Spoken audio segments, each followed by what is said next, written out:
Rozličné barvy, dvě naše noci, poznáte hned. Červená radost, bílá nevinnost, modrá je černá žalost. Když jste se hádali o národnost, každý chtěl dát své barvě přednost. Němec tam Čechá ostentoval, na různé narážky obsazoval, že povorná modrou, zelenou má sas, pro černou žlutou vynaší zas.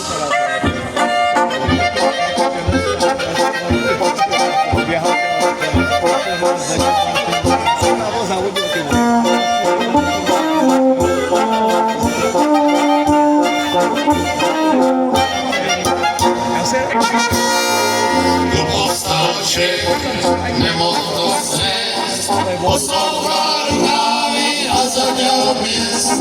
Ta ruka bílá ze své zlosti, jemu pomůže k červenosti.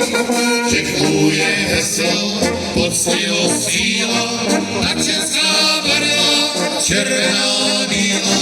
Vínečko červené, sklenice bílé, to jsou nám všem Čechům barvy milé. Vždyť Pavor má modrou, zelenou má sas, proč černou žlutou vynaší zas.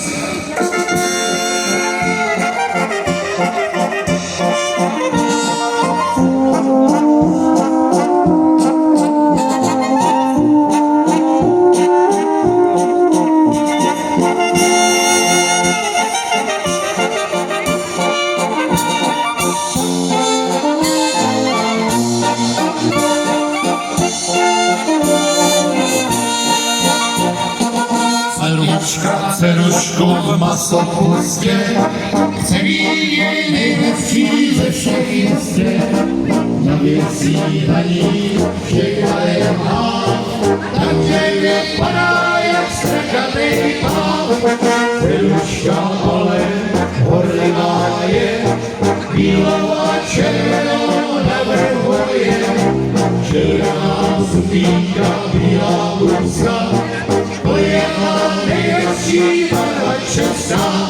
Vždyť Pavor má modrou, zelenou má sas, plus černou žlutou vynaší zas.